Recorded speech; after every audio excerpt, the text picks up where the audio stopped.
Mainit ang sikat ng araw sa gitna ng masukal na kakahuyan sa likod ng bundok kahayag.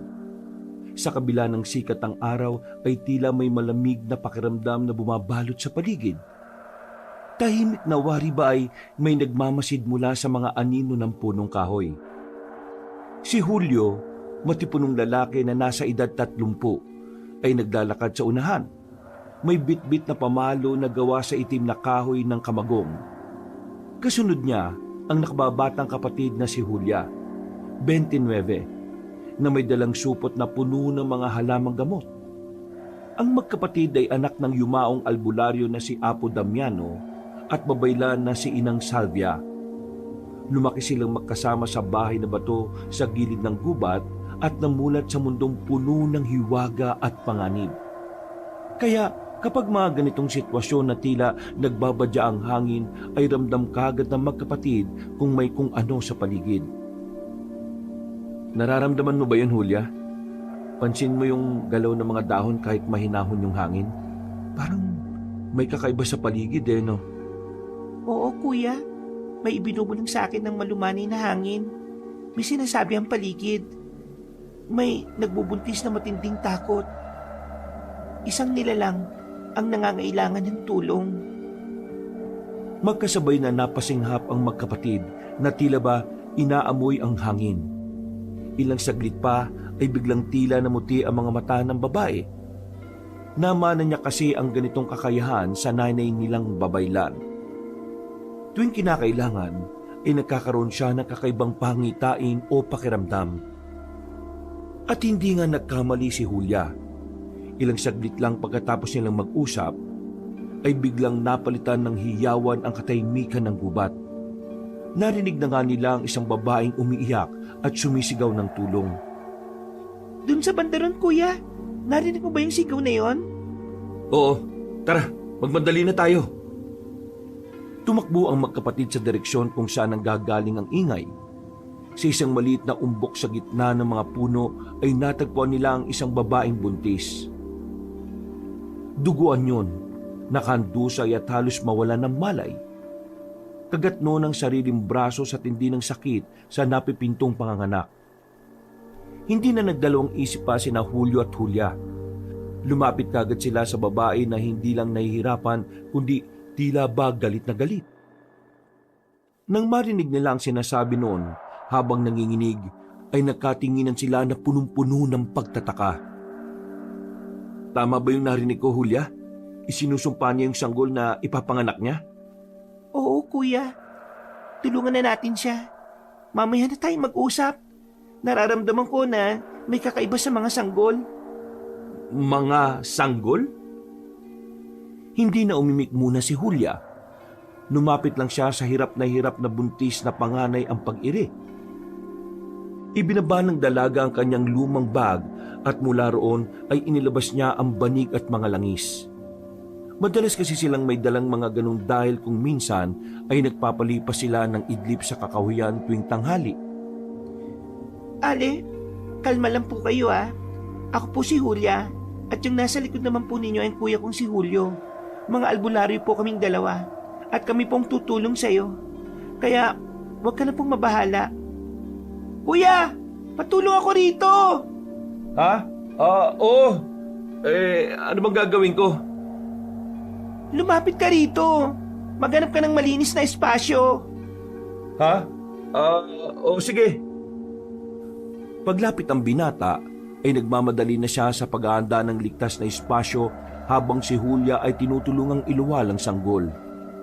At katulad ng sinabi ng dalaga, ay hindi nga isa, kundi 2 sanggol ang lumabas. Kambal nga, katulad ng sinabi mo, Julia. Ale, kambal po ang anak niyo at napakalusog nila. Huwag na po kayong malungkot dahil ligtas sila. Ha? Natigilan na ang magkapatid matapos makita ang matinding takot sa muka ng babaeng nagsilang sa mga sanggol. Pagkatapos ay galit yung nagsisigaw ng halimaw at binabanggit nga ang tungkol sa dugong tukhong ng kambal. At doon na nga, nang muling mapalingon sa sanggol ang magkapatid, ay napansin nila na mapupula ang mga mata ng kambal at may kakaibang balat sa likuran. Parang may aninong kumikilos doon na siyang isa sa mga palatandaan ng pagiging dugong aswang. Lalo na ng tukhong na isang uri ng aswang na kilala sa kanilang kakayahang gumaya ng mukha ng ibang tao sa loob lamang ng 30 segundo o higit pa. Depende sa kakayahan o lakas ng halimaw. Nagpakilala ang babae bilang si Eva at malinaw na ayaw niya sa mga bata matapos magsilang. Galit yun at pilit na pinalalayo sa kanila ang mga bagong anak. Dahil doon ay binuhat na nga ni na Julio at Julia ang mga sanggol na sinamantala naman ng ginang. Tumakbo ito at iniwan ng mga sanggol sa kanila. Natulala na lang ang magkapatid habang salitan na pinagmamasdan si Aling Eva na tumatakbo at ang mga bagong silang. "Uy! Aling Eva! Bakit mo iniwan ang mga anak mo?" "Julia, ano gagawin natin sa mga batang to?" Hindi ko kayang iwan ng mga bagong silang na ito, Kuya Julio. Pero narinig mo naman yung sinabi ni Aling Eva kanina, Julia.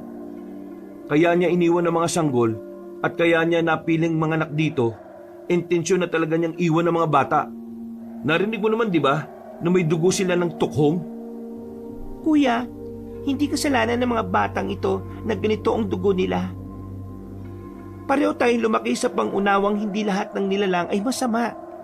Minsan, ang halimaw ay ginagawa, hindi ipinapanganak. Ay nako, anong plano natin ngayon? Mga albularyo tayo, kuya. At bukod doon, ay may lahi rin tayong babaylan. Kaya, palalaki natin sila at gagamitin ang kakayahan natin para matabunan ang pagiging tukhong nila. Napabuntong hininga na lamang si Julio habang inuuyog-uyog ang isang sanggol sa kanyang bisig. At mula sa araw na yon ay inuwi nila ang kambal at pinangalanan nila ang mga yon ng Abel at Cain. Mabilis nga na lumipas sa mga araw, linggo, buwan at taon.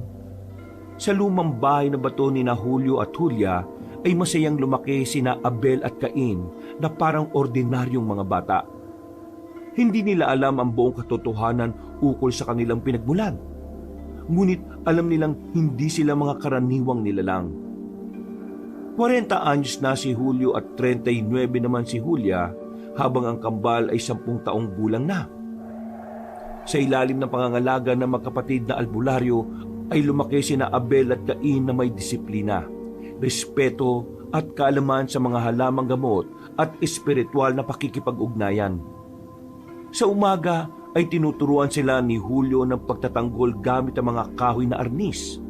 Sa hapon naman si Julia ang kanilang guro sa pagbabasa ng anino, pakikipag-ugnayan sa kalikasan at pag-awit ng mga sinaunang orasyon.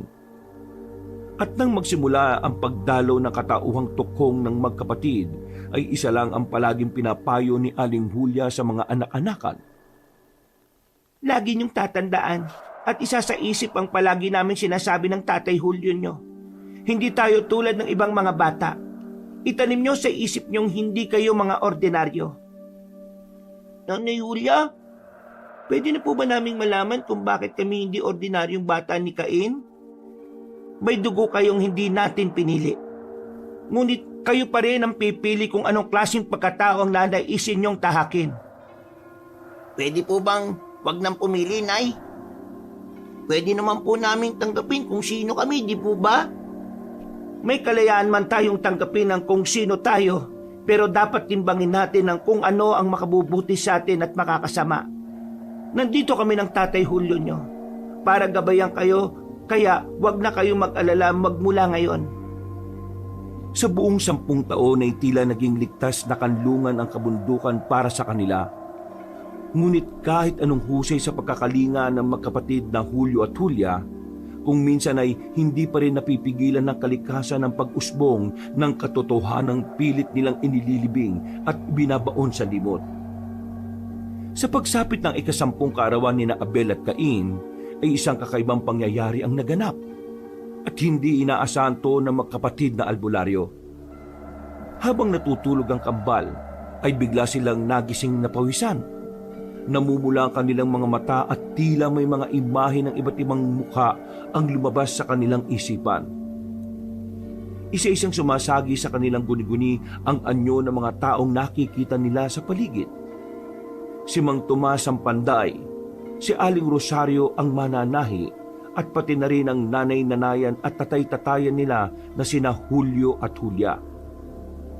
Nagpupumiglas ang katawan ni Cain at pilit na ginagayang anyo ng magkapatid. Nanginginig naman si Abel pero nanatili siyang kontrolado ang sarili. Cain, tama na, pakiusap. Hindi ko alam kung bakit ganito ang pakiramdam ko eh. Para bang gusto kong makuha kung anong meron sila, Abel.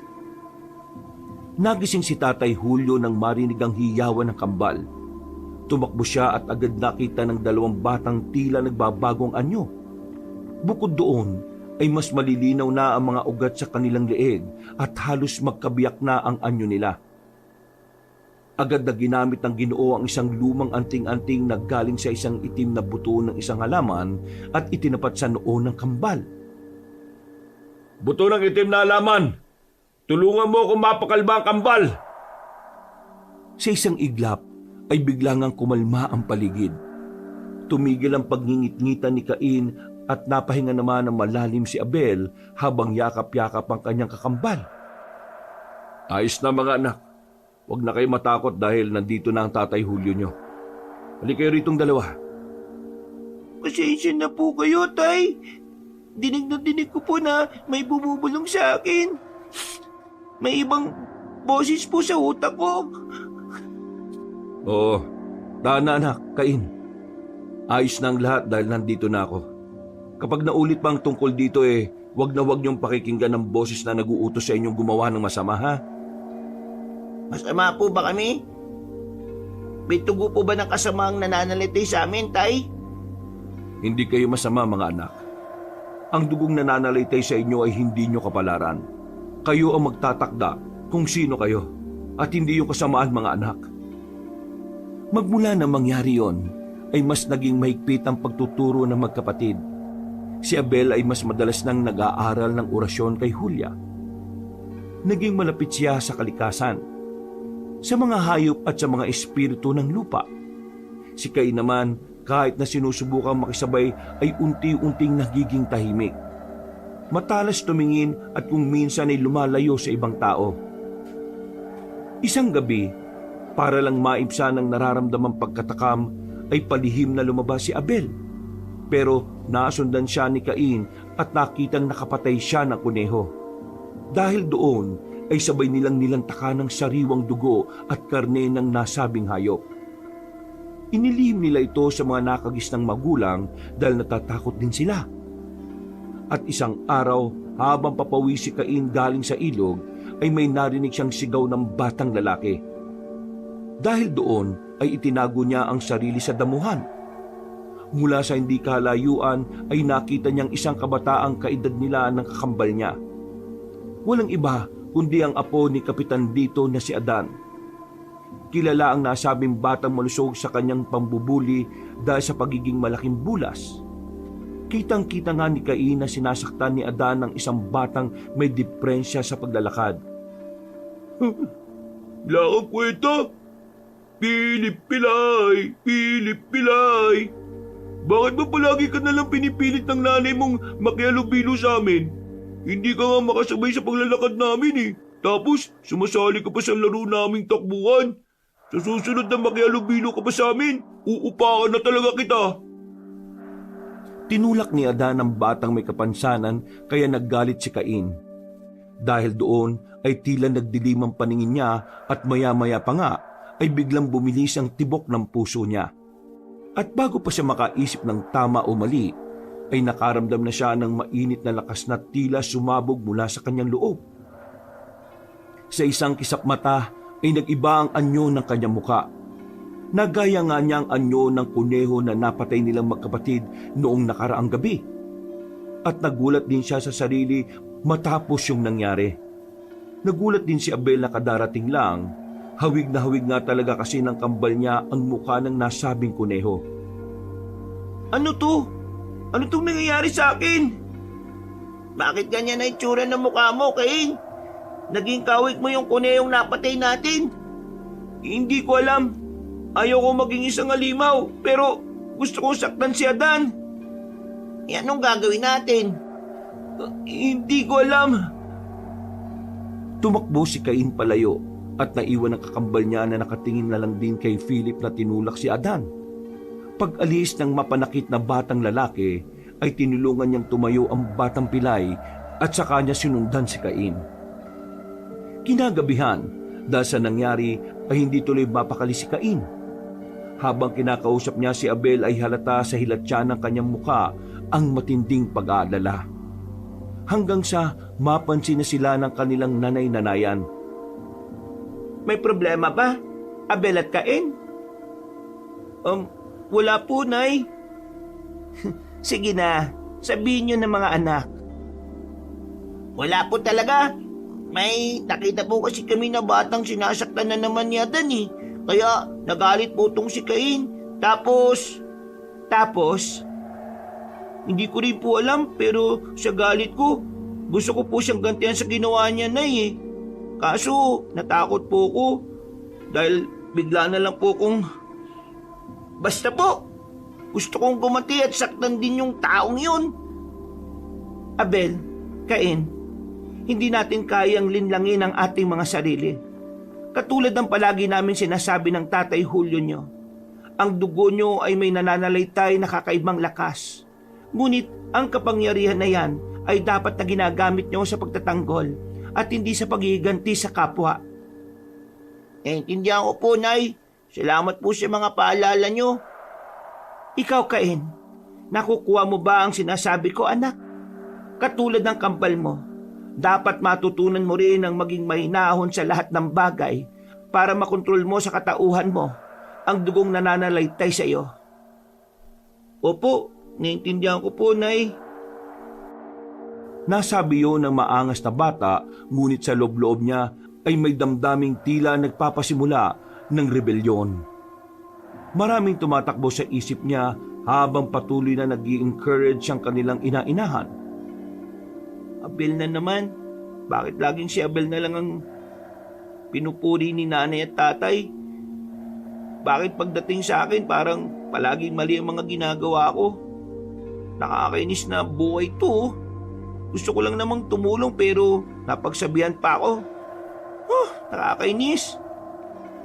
Pagkatapos ng pag-uusap na yon, ay naghapunan na nga sila at mabilis na lumipas ang sandali. Habang nasa kwarto na ang magkapatid, ay masinsinan ulit silang nag-usap. Cain, okay ka lang ba? Parang ang tahimik mo kanina simula nung kinausap tayo ni nanay ah. Ayos lang ako, kaya hindi mo kailangan mag-alala sa akin. Cain, kahit anong mangyari, tandaan mo na magkapatid pa rin tayo ha. Hindi mo kailangan patunayan ang sarili mo sa iba. Kung may pinagdaraanan ka, sabihan mo ko dahil hindi tayo magkaaway. Magkakampi tayo. Sa tulong din ni nanay at tatay, mapagtatagumpayan natin ang masamang dugong nananalitay sa atin. Pero, paano kung hindi ko na mapigilan ng sarili ko? Nakita mo naman yung nangyari kanina, di ba? Paano kung ang halimaw sa kalooban ko mas malakas pa sa mga turo ni nanay at tatay? Hindi tayo mga halimaw, Cain. Mga tao tayo. At siguradong tutulungan tayo nila nanay at tatay dahil pamilya nila tayo. Hindi ko alam, Abel. Hindi ko alam. Natulog na nga sila ng mahimbing at sa mga lumipas na araw ay mas naging maingat na nga ang kambal. Pero may mga pagkakataon pa rin talaga na hindi nakokontrol ni Cain ang sarili. Mabuti na lang ay palagi siyang inaalalayan ni Abel kaya kagad din siyang napapakalma. Isang madaling araw, habang mahimbing ang tulog ni Abel sa kanilang silid sa ikalawang palapag ng bahay, sa kabilang dako ng kwarto ay gising na gising naman si Cain. Nakaupo ang maangas na batang lalaki sa gilid ng bintana at nakatingin sa kawalan. Sa ilalim ng anino ng buwan, tila may kadilimang bumabalot sa kanyang mga mata. Isang aninong gumagapang mula sa kailaliman ng kanyang kalooban. Ito na naman yung pakiramdam na to. Ay, naku. Sa kanyang dibdib ay ramdam ni Cain ang kakaibang init ng katawan at tila isang silakbo ng damdamin. Ganito rin ang pakiramdam noong nakaraang ginaya niya ang mukha ni Adan. Unti-unti na naman itong bumabalik na para siyang nilalamon ng buo. At sa bawat beses na ginagamit niya ang kapangyarihang yon, ay tila ba mas lalo siyang nagugustuhan ng kapangyarihan. Bakit ganito? Nagugustuhan ko yung pakiramdam na to. Ang sarap sa pakiramdam. Nakakatuwa at nakakaaliw. Pagkatapos noon, ay tila niyakap na nga niya ang katauhan ng pagiging tukhong. Ang isang uri ng aswang na may matinding pagnanasa rin sa sariwang dugo at karni ng tao. Sa ibaba ng bahay ay nagising si Tatay Julio dahil sa ingay ng tila kulog kahit hindi naman umuulan. Tumayo siya at sumilip sa bintana. Sa dako ng kakahuyan ay may nakita siyang isang anino. Isang tao pero hindi normal ang laki. Pabigla-bigla yun at pamilyar sa kanya ang itsura. Dahil doon ay tinungo niya ang silid na kinaroroonan ng kambal. Pagtingin niya ay si Abel lang ang natutulog doon. Sa kabilang kama ay wala si Cain. Pumunta rin siya sa isa pang kwarto na madalas na tinutulugan minsan ng mga bata pero wala nga rin doon ang hinahanap niya. Dito na siguro ng Ginoo na si Cain na nga ang nakita niya kanina sa labas ng kanilang bahay. Dali-daling bumaba at tinungo ang silid ng kanyang kapatid na babae at ginising yon. Hulya! Hulya! Diyos ko po, Hulya! Oh, bakit kuya? Si Cain, wala siya rito sa bahay. Nakita ko siyang lumabas at nasaan yung tukhong siya. Nangyari na kinatatakutan natin. Kailangan natin siyang mahanap kagad bago pa siya makapaminsala sa mga taga-baryo. Tara! Samantala, sa gitna ng madilim na hating gabi, ay naglalakad ang mga maglolong sina Kapitan Lito at Adan. Galing sa inuman ng Ginoo at inaalalayan siya ng anak pauwi sa kanilang bahay. Ang malusog na batang lalaki kasi ang palaging inuutusang sumundo sa kanyang lolo. Kaya naman niya kasi yung alalayan dahil sa pagiging malaking bulas. Maya-maya pa, habang marami nilang tinatahak ang daan mula sa kadiliman, ay may umusbong na figura at sinundan niyo ng pabulong na boses. Adan! Ah, sino yan? Hindi na sumagot si Cain. Nagpakita na lang siya kaya ganun na lang ang gulat ni Adan dahil sa mukha niyang katulad ng sa kuneho. Nang mapahinto ang maglolo, ay wala namang kamalayan si Kapitan Lito dahil lasing na lasing ito. Anong kalokohan to? Sino ka? Bakit kuneho yung itsura mo? Bakit? Hindi mo ba gusto nakikita mo ngayon, Adan? Paano mo ako nakilala, ha? Mahalaga po ba yun? Tandaan mo ang mukha ng kuneyong to. Dahil sa mga susunod na araw, ang mukha mo na ang magiging mukha ko. Sa takot ni Adan ay nabitiwan niya ang ama na napapaupo na lang sa isang gilid. Dala ng kalasingan ni Kapitan Lito ay nakatulog na pala ito kaya hindi na rin naalalayan pa ng batang malusog. Napatras si Adan at sinubukang tumakbo pero mabilis siyang sinundan ng taong kunehong si Cain at itinulak siya mula sa likod. Ilang saglit pa, habang nakadapa ang takot na batang damulag, ay unti-unti nang bumagsik ang tingin ng halimaw. Namula ang mga mata nito na parabang nag-aalab. Umusbong ang matatalas na kuko sa kamay. Pagkatapos ay pinatungan niya si Adan at sinimulang kalmutin ang balikat nito hanggang sa magdugo yun. Napayaw sa takot ang batang malusog habang napapayak dahil sa sakit na nararamdaman. Tama na! Tama na! Hindi ko na to kaya! Akala ko ba matapang ka, ha? Dahil mo ipakita ang tapang mo sa akin. Mayabang na, Adan, at mapanakit ng mga bata. Hindi na ako ulit. Tama na. Tigilan mo na ako. Lolo, tulungan mo ako. Kahit sino, tulong po. Sige, sumigaw ka lang ng sumigaw. Maramdaman naman lang ang takot na ginawa mo sa mga batang mas maliit sa'yo.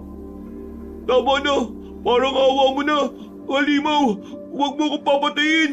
Pakiusap. Hindi yung pinakinggan ni Cain na nasa mukha ng isang kuneho.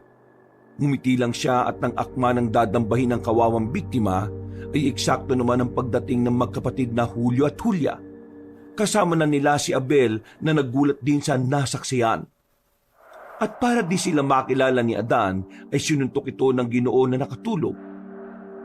Pagkatapos ay kagad nilang inuwi ang tila nawawala na sa sariling si Cain. Nang nasa bahay na sila ay nagpunta ang lahat sa bodega. Nagulat din ang magkapatid na albularyo dahil nga sa nagmukha ng kuneho si Cain. Cain, umamin ka.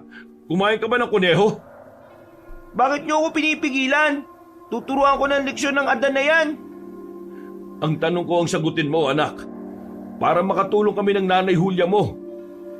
Bakit hindi niyo tanungin ang kambal ko?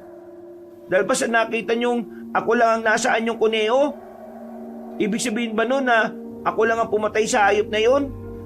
Abel, bakit hindi mo sabihin ang totoo ngayon kay nanay at tatay, ha? Sabi mo kung sino ang totoong may kasalanan, kung bakit ako nagkaganito. Magsalita ka! Dahil doon ay napatingin ng magkapatid na albularyo kay Abel na kitang-kita sa ilatya ng pagmumuka ang matinding takot. At para maibsan ang takot na yon, ay nilapitan niya si Nanay Julia at tinapik sa balikat. Sinyalis na dapat na nga niyang aminin kung ano ang totoong nangyayari. Nung isang gabi po, lumabas ako ng bahay dahil nakaramdam ako ng pananabik sa sariwang dugo at karni ng tao. Pumatay po ako ng kuneho at nakita yun ni Cain na ginawa ko. Para hindi siya magsumbong sa inyo, pinatikim ko na rin po siya ng sariwang dugo at karni ng kuneho. Diyos ko po! Narinig niyo po, Nay, Tay? Ako pa rin po ba ang sisisihin niyo? Wala kaming sinisisi sa inyong dalawa, Cain. Sabagay, bakit niyo naman po sisisihin si Abel? Wala naman siyang ginawang hindi mali sa paningin niyo eh. Abel, ikaw naman talaga ang palaging pinupuri, di ba? Laging ikaw ang mas mabait kaysa sa akin. Hindi totoo yan, Cain. Pero yung pong nakikita ko, Nay, yung pong nararamdaman ko, parang ang itinuturing niyo lang na totoong anak ni Tatay Julio ang kambal ko. Pero ako, wala na akong ginawang tama. Kaya siguro tama na lang din na maging alimaw ako. Kasi alimaw naman po yata ang tingin niyo sa akin eh. Hindi totoo yung ibinubulong ng kasamaan sa utak mo, Cain. Pareho namin kayong inako na totoong mga anak at wala kaming tinitingnan na halimaw sa inyo. Eh, bakit po hindi niyo na lang po ako inayaan na patayin si Adan? Tama na, Cain. Ikaw lang nag-iisip niya sa sarili mo eh. Hindi kita tinitingnan bilang isang halimaw. Ikaw ang kapatid ko. Pero kung papatayin mo si Adan, itutulak mo ang sarili mo sa bangin na yan. Naintindihan mo ba na kapag ginawa mo yan, hindi ka na makakabalik? Sa galit ni Cain ay nagpumiglas siya na parang hayop pero kaagad gumawa ng paraan si Tatay Julio. Itinapat niya sa noo ng tukhong ang anting-anting niyang itim na buto ng halaman hanggang sa makatulog ito at tumandusay sa sahig.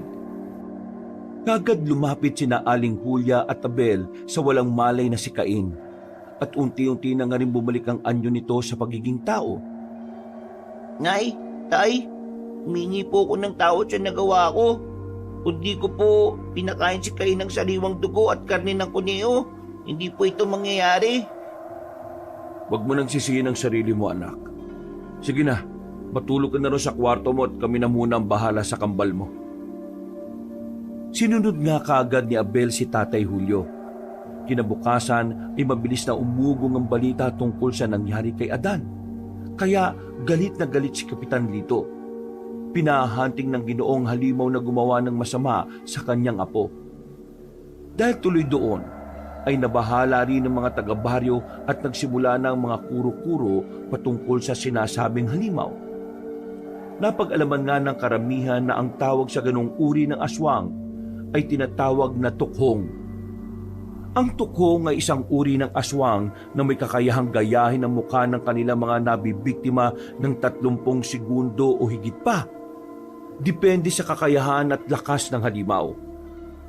Nagagaya man nila ang mukha pero hindi nila nagagayang pananalita at buong hubog ng katawan. Kapag nakapili na sila ng bibiktimahin, sinisiguro nilang hindi yun tatantanan. Kakapitan at kakapitan nila ang biktima hanggang sa makuha ang gusto. Ito ang dahilan kaya sila tinawag na tukhong na inahahalin tulad sa tuko na matindi kung kumapit. Dahil sa pangyayaring yon, ay mas naging maingat ang magkapatid na albularyo, lalo na sa pagtitimbang sa kambal. Siniguro nilang magiging pantay talaga ang pagtingin nila upang hindi na maulit ang nangyari noong nakaraan. Isang linggo pagkatapos ng insidente, ay muli na namang inatake ng pananabik sa sariwang dugot karne ang kambal. Pero si Abel ay kaagad niyang nakontrol ang sarili. Si Cain naman ay patuloy na nakikipaglaban sa masamang bulong ng kanyang isipan. Wala pa naman sa kanila ngayon si Tatay Julio at Nanay Julia nila. Nagpunta sa kakahuyan ang dalawa para kumuha ng mga importanteng halamang gamot. Nag-iisip kasi ng paraan ang magkapatid paano nila maaalis ng tuluyan sa kapangyarihan ng tukhong ang kambal. Cain, labanan mo sarili mo ha. Huwag kang makikinig sa bulong na yan. Kung nagawa ko, alam ko magagawa mo rin. Hindi ako katulad mo, Abel. Hindi ko kaya ang ginagawa mo. Cain, makinig ka sa akin. Huwag mo ngayang lamunin ka ng alimaw mo. Pakinggan mo lang ang boses ko. Lumayan mo ako. Hayaan mo akong makatikim ng ibang sariwang putahe, Abel. Kung di ka tatabi sa daraanan ko, masasaktan ka rin. Sa isang iglap ay tuluyan na nga nag-anyong tukhong si Cain. Matatalim ang mga kuko. Namumula ang matang parang nagliliyab at ang muka ay katulad na naman sa kunyeho na huli nilang kinain. Nagtangtang lumabas ng bakuran ng halimaw pero pinigilan siya ni Abel sa abot na makakaya nito hanggang sa nagpambuno na nga sila. Mabuti na lang din ay malayo ang kanilang tirahan kaya walang nakakakita sa anyong tukhong ni Cain. Nagpalitan sila ng suntok, kagat at hampas gamit ang mga lakas na hindi pangkaraniwan. Si Abel ang naturuan ng pagdepensa sa unang pagkakataon ay nagbigkas ng orasyon at pinilit nilang pakalmahin ang kakambal. At nagtagumpay nga siya kaya unti-unting nanumbalik ang anyo ni Cain sa normal.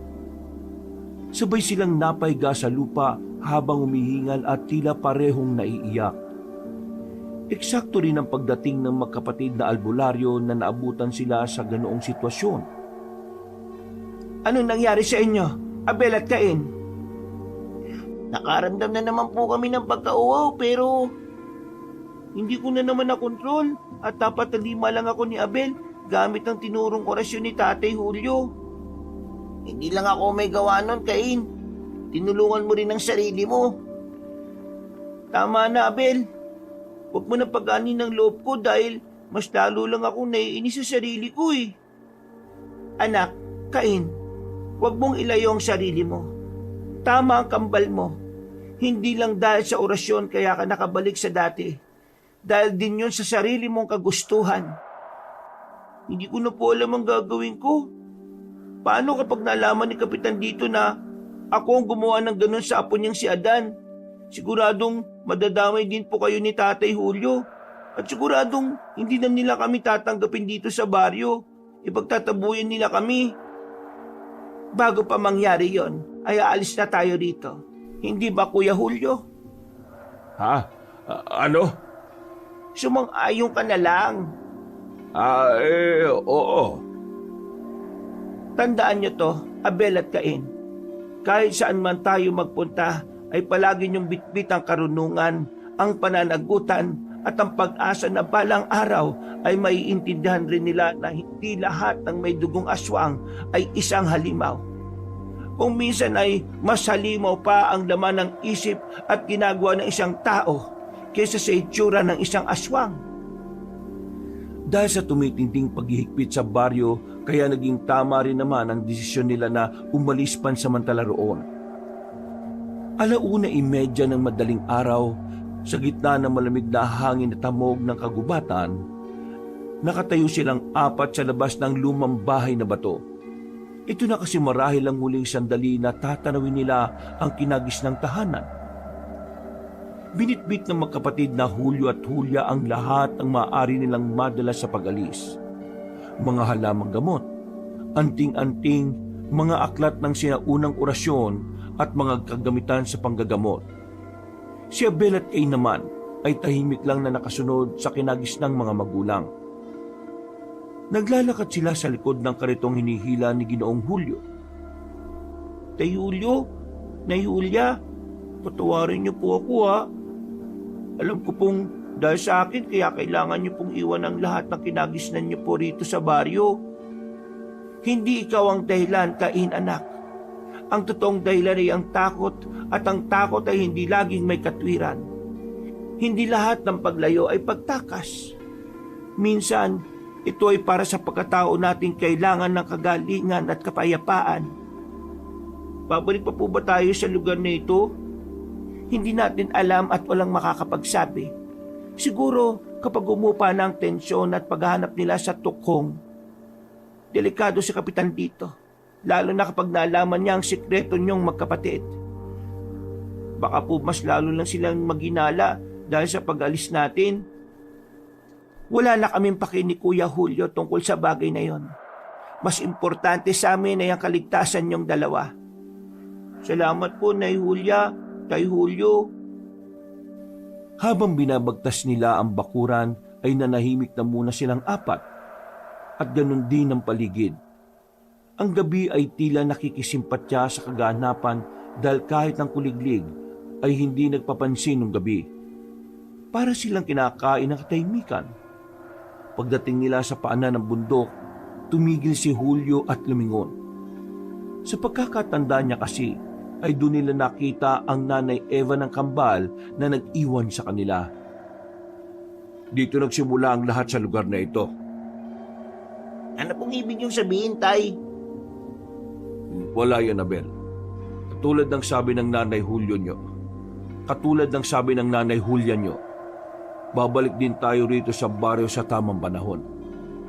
Kailangan muna nating hanapin ang lugar kung saan hindi takot ang nangingibabaw, kundi pang unawa sa kapwa. Nagpatuloy na nga sila sa paglalakad hanggang sa makarating sa malayong lugar.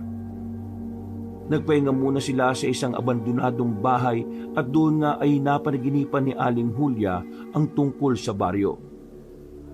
Sa tuwing meron pa naman siyang panaginip ay itinuturing niya itong isang paalala o babala dahil nga sa may lahi rin silang babaylan. At ang isa sa kakayahan nila ay ang makakita ng mga pangitain sa pamamagitan ng panaginip at iba pa. Kitang-kita niya sa pangitain na dahil sa pag-alis nila sa baryo Kabalantian ay mabilis ngang kumalat ang balita tungkol sa pagiging halimaw ng kambal. Lumaganap ito na gaya ng apoy sa tuyong damo. At nang malaman ni Kapitan Lito ay galit na galit siya lalo na sa magkapatid na albularyo. Mga salot, pinagkakatuwalaan pa naman din natin ng magkapatid na albularyo yun. Yung pala, nag-aalaga sila ng mga halimaw. Kaya pala iba talagang tingin ko sa kambal na yon, lalo na sa Kay na yon. Sila pala yung mga tukhong na umatake sa apo ko. Natatandaan ko na nga po, Lolo. Si Kay nga po talaga yun. At hindi ako pwede magkamali sa boses niya. Hindi ako titigil hanggat hindi ko nahuli ang mga yon. Sinisiguro ko sa iyo, Apo, na mahanap sila kahit saan pa sila makarating. Parurusa ako sila para hindi pa marisa ng iba. Walang puwang ang mga aswang sa barong Kabalantian at ang mga taong kumupkop sa kanila. Nang magising si Aling Julia ay kagad niyang sinabi sa kapatid ang tungkol sa pangitain sa pamamagitan ng panaginip. Dahil doon ay nagpatuloy na sila sa takot na baka masundan pa ng mga tauhan ni Kapitan Lito. Ilang araw matapos umalis ay natagpuan nga nila ang isang maliit na pamayanan sa pagitan ng dalawang bundok.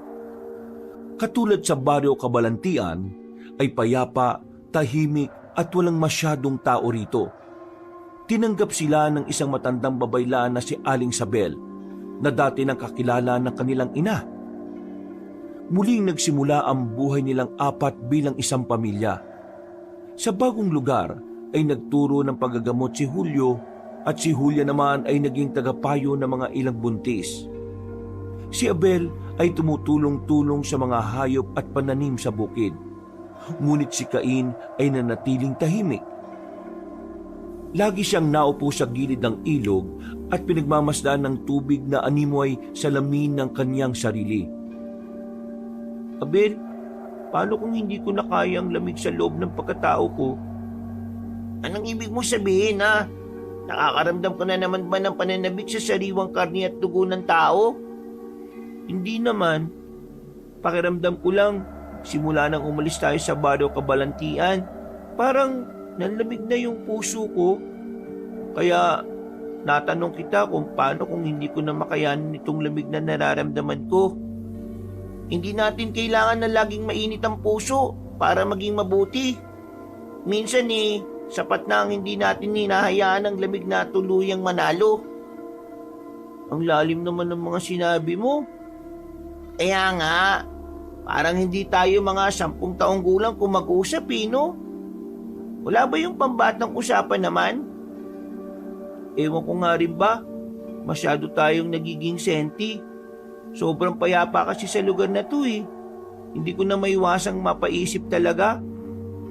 Tulungan mo na lang muna ako mamaya dun sa baboyan ni Aling Sabel para naman maiba-iba yung iniisip mo. Malayo na tayo sa Barrio Cabalantian, kaya wag na tayo mag-isip ng hindi maganda. Oo nga, tama ka nga. O sige, tutulong ako sa iyo pero ikaw ang maghuhugas ng plato mamayang gabi, ha? Sige ba? Yun lang pala eh. Pero basta, ikaw naman yung mag-aayos ng tulugan natin, ha? Sige, payag ako. Basta ikaw naman ang magpapakain sa mga manok natin. Habang nagkakasiyahan ng kambal sa gilid ng ilog, mula naman sa baryo na kanilang tinakasan ay nagbabadya ang matinding plano. Pag-uwi ng bahay ay nakatipo na nga ulit ang 4 at sabay-sabay na nagsalo-salo ng hapunan. Nang mapansin nila Aling Julia at Mang Julio na masaya ang kambal, ay tila nabunutan sila ng tinik. Ngayon na lang ulit kasi nila nakita na masaya si Cain. Mukhang masayang-masaya kayo ngayong kambal, ha? May maganda yatang nangyari sa inyo kanina. Opo, Nay. Si Cain, tinulungan ako sa paglilinis at pagpapakain ng mga hayop ni Aling Sabel. Dahil po ron, napadali ang trabaho ko. Aba, maganda nga yan. Mabuti at nakikihalubilo ka na ulit, Cain. Tama yan. At ilapit mo ang sarili mo sa mga taga rito kaysa magsolo ka ng magsolo sa gilid ng ilog. Pumayag na lang naman po ako kasi ang usapan po namin ay siyang maghuhugas ngayon ng mga pinagkainan natin. Pero ikaw maglilinis ng kwarto natin ngayong gabi, ha? Oo nga, pero ikaw ang magpapakain ng mga manok ni Tatay Julio bukas. Aba, ayos yung mga kalokohan nyo, ah. Nakakatuwa kayong pagmasdan na dalawa. Mabuti't bumalik na ang sigla ninyo. Masayang-masaya talaga ang puso ko na makita kayong ganyan. Dahil nga sa usapan na yon, ay nahawa na rin ang kasiyahan ng magkapatid na Julio at Julia. Nang matapos na ang hapunan, habang naguhugas ng pinagkainan si Abel, si Cain naman ay naglilinis na sa kanilang kwarto. Si Mang Julio ay nasa likod ng bahay para i-check kung nakalak nga na maayos ang pinto ng manukan, habang ang kapatid niyang si Julia ay nakatanaw lang sa malayo mula sa bintana ng bahay. Iniangat ng babaeng babaylan ng kamay niya dahil tila merong ibinubulong sa kanya ang hangin. Nang makita yun ng nakatatanda niyang kapatid, ay lumapit kagad yun sa kanya. May problema ba? May ibinubulong na naman ba ang hangin sa'yo? Wala pa naman sa ngayon. Pero napapansin ko lang, kuya, na parang may kakaiba sa simoy ng hangin ngayong gabi. Ikaw ba napapansin mo ba? Malumanay naman ang hatid ng hangin kaya huwag kang mabahala masyado. Kung may nagbabadyang panganib, naniniwala akong ipapakita yun sa'yo sa pangitain. Hindi na sila nakapag-usap dahil lumabas ng kwarto si Cain at napatingin sa kanila. Nagngitian silang tatlo at pagkatapos ay nagkanya-kanya na rin. Mabilis na lumipas ang oras. Pasado 12:00 ng hating gabi. Habang nahihimbing na nga ng tulog ang lahat, ay muli ngang dinalo ng pangitaing panaginip si Aling Hulya. Tila ba lumipad ang diwa niya hanggang sa makabalik sa baryo Kabalantian. Sa diwasang malapit sa munisipyo ay nakita niya na lihim na nagtitipo ng ilang mga kalalakihang galit at natatakot. Hawak nila ang kani-kanilang mga bolo, itak at sulo. Ang ilan ay may bitbit pang ang mga balisong at palaso. Kinabahan kagad ang babaeng babaylan kaya naisip niyang bumalik na, pero nakita niyang lumitaw si Kapitan Lito na may hawak ding mga sandata. Huminto siya at pinakinggan ang usapan ng mga kalalakihan. Hindi tayo ligtas hanggat narin dito sa paligid ng kambal na halimaw na yon. Ayon sa balitang nakarating sa akin, nasa munting pamayanan sila. Kahit malayo sila rito sa atin, hindi ako magpapakampante katulad ng iba na walang pakialam.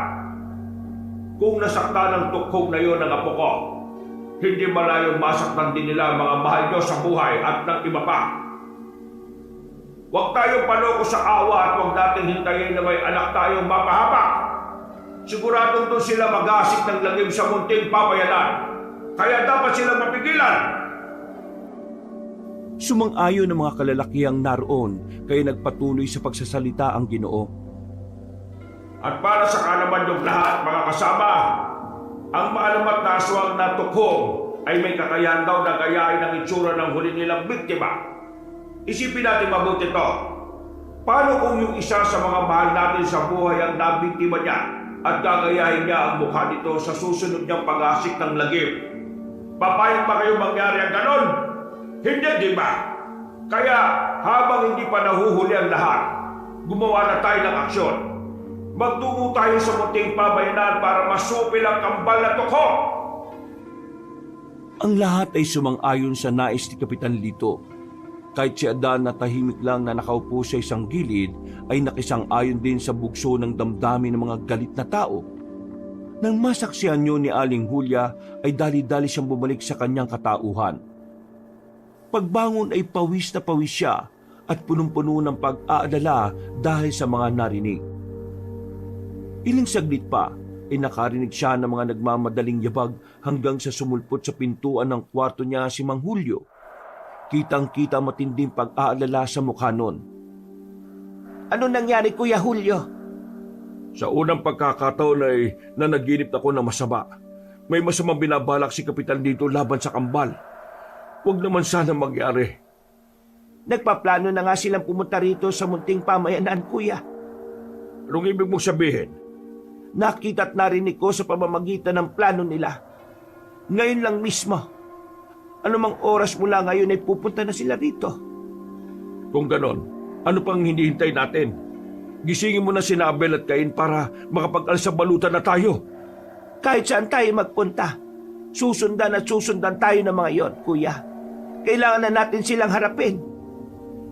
Pero paano yung kambal? Hindi naman ako nag-aalala para sa ating dalawa dahil alam kong kaya nating ipagtanggol ang mga sarili natin.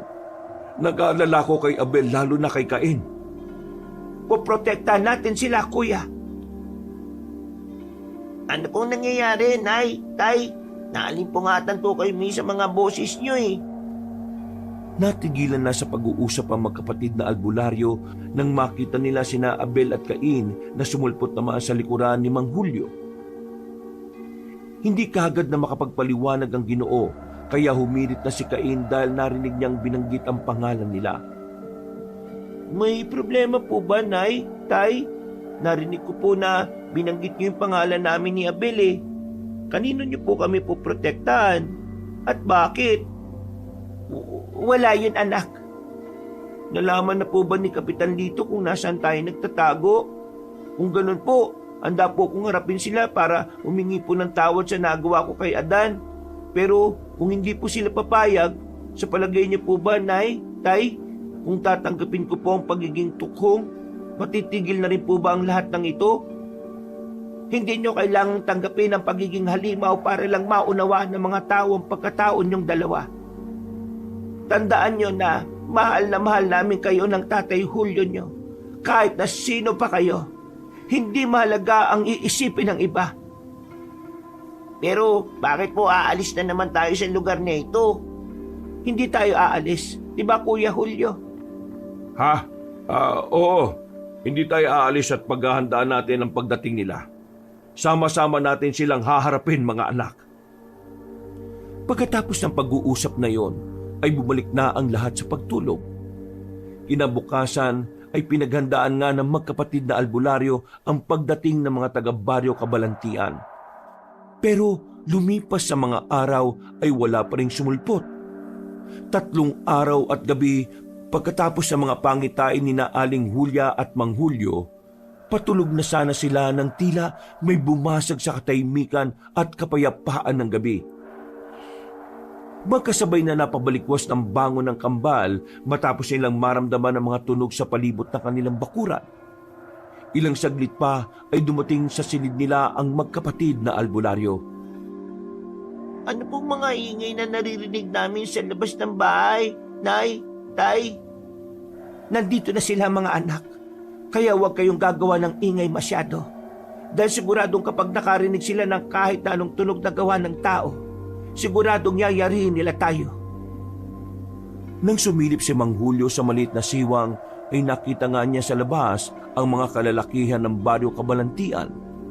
Pinalibutan na sila ng mga taong may hawak ng apoy at armas sa pangunguna ni Kapitan Lito. Kasama si Mang Obet at iba pa. Lumapit din si Cain at nang makita niya ang dami ng tao, ay nag-alala siya sa buhay ng mga tumatayo nilang magulang. Tay, ano na pong gagawin natin? Akala ko po ba pinagandaan niyo po ito? Oo anak, pinagandaan na namin to. Kaya maghintay lang tayo sa gagawin nila, saka tayo aaksyon. Samahan niyo muna ron ang nanay at kapatid mo. Sesenyasan ko na lang kayo. Alam na ng nanay Julio mo ang gagawin kapag sumenyas na ako. Sige po. Paglapit ni Cain, ay muling sumilip ang kanilang ama-amahan at doon na nga nila narinig ang malakas na boses ni Kapitan Lito. Lumabas na kayo, Julio at Julia! Alam na namin na dyan kayo nakatira at alam na rin namin na may mga halimaw kayong kinukupkop. Mga pinagkatiwalaang albularyo pa naman kayo pero nakuha nyo kumupkop na mga aswang. Ipaliwanag nyo sa amin dahil baka sakaling maintindihan namin at papatawad kayo ng kapatid mo. Pero huwag kang umasa na papatawarin ko pati ang mga tukhong na nasa pangangalaga nyo. Lalo na't sinaktan ng isa sa kambal ang apo kong si Adan. Napabuntong hininga si Cain nang marinig yon. At dahil doon ay nagpasya na si Mang Julio na lumabas katulad ng isa sa mga plano nilang magkapatid. Humarap siya sa mga kalalakihan ng baryo Kabalantian. May nahon, ngunit matigas ang paninindigan ng Ginoo. Bakit nyo kami pinagtataguan, ha? Hindi kami nagtago. Nagpakita kami sa inyo bilang mga manggagamot at tagapagturo. Kapitan Lito, hindi nyo kami mga kaaway. Kakampin nyo kami. Parang nakapagdududa naman ang mga sinasabi mo yan, Julio. Kalat na ang balita sa buong Kabalantian. Kumupkup kayo ng halimaw at kambal na tukhong pa. Hindi halimaw sina Abel at Adan. Mga bata lang din sila na nangangailangan ng kalinga. Kasi kalingan! Nakita mo ba ang ginawa ng halimaw niya kay Adan? Sinalmot ng tukhong na inaalugan nyo ang balikat niya. At dahil sa infeksyon, kamunti ka nang maputulan ng braso ng apo ka. Ang Abel at Cain na yan, mga halimaw sila kaya dapat silang mabigyan ng leksyon. Hindi mo naiintindihan ang mga sinasabi mo, Kapitan Lito. Alam kong galit ka lang ngayon, pati ang mga kasama mo. Kaya nyo nasasabi ang mga yan. Pero maniwala kayo sa akin, hindi masasama ang mga anak-anakan namin. Galit na galit talaga kami ngayon. Kaya ilabas nyo na ang mga halimaw at isuka bago pa tayo magpang-abot. Ayaw ko kayong saktan ni Julia dahil malaki ang naitulong nyo sa baryo Kabalantian. At tinatanaw namin nyo bilang isang malaking utang na loob. Kung totoo ang sinasabi niyong tinatanaw niyong bilang malaking utang na loob, ang mga nagawa naming tulong ng kapatid ko. Ako na nakikiusap sa iyo, Kapitan. Umalis na kayo, tayaan niyo na lang kami rito sa munting pamayanan na mamuhay ng tahimik. Hindi ka mapagbibigyan ng gusto mo. Hanggat hindi nyo sinusuko ang mga tukong, hindi kami aalis sa lugar na ito at ipapamalita namin sa buong munting pamayanan ang tungkol sa mga halimaw na kinapkap niya. Kung ganun wala na akong magagawa kundi labanan kayo. Wala na nga tayong magagawa kundi labanan ng isa't isa. Mga kasama, magsihanda kayo dahil ngayong gabi na to, hindi tayo uuwi sa Bano Kabalantian hanggat hindi natin kasama ang mga tukong na dapat nating parusahan. Nang marinig yun ng kambal, ay nagulat sila pareho. Umakma sila ng pagkilos pero hindi sila pinahintulutan ni Aling Hulya. Nay, huwag niyo po kaming pigilan ni Abel. Masasaktan nila ang tatay kapag nagkataong naglaban sila. Mag-isa lang po siya ron at wala siyang katulong. Pasensya na mga anak, dahil ito lang ang naisip naming plano ng tatay Julio nyo. Hindi kami papayag na makuha kayo ng mga taong yon. Lalo na ni Kapitan Lito. Malupit siya at walang pinalalampas na kahit na sino.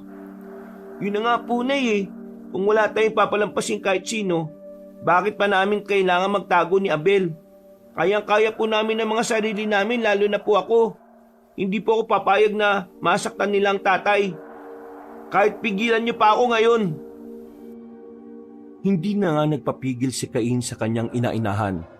Nang hawakan siya nito sa braso ay piniglas niya at dali-daling tumakbo palabas ng bahay. Sumunod din si Abel pagkalaon dahil katulad ng kanyang kambal ay ayaw niya ring mapano ang kanilang ama-amahan. Sa tapat ng bakuran magsisimula pa lang ang pagsalakay ng mga kasama ni Kapitan Lito nang biglang bumukas ang pinto ng bahay. Napalingon silang lahat doon at laking gulat nga ni Mang Julio na magkasunurang lumabas sina Cain at Abel. Cain! Abel! Anong ginagawa niyo rito? Hindi ba sinabihan ko na kayo? Ano ba naman? Nasaan ang nanay Julia niyo? Hindi po kami papayag na saktan nila kayo, Tay. Tama po. Kami ang kailangan nila kaya kami ang dapat pong umarap dito.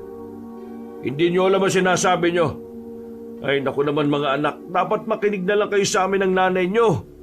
Pinalalalaan niyo lang ang sitwasyon Wala po akong paki sa iniisip ng mga tao, Tay.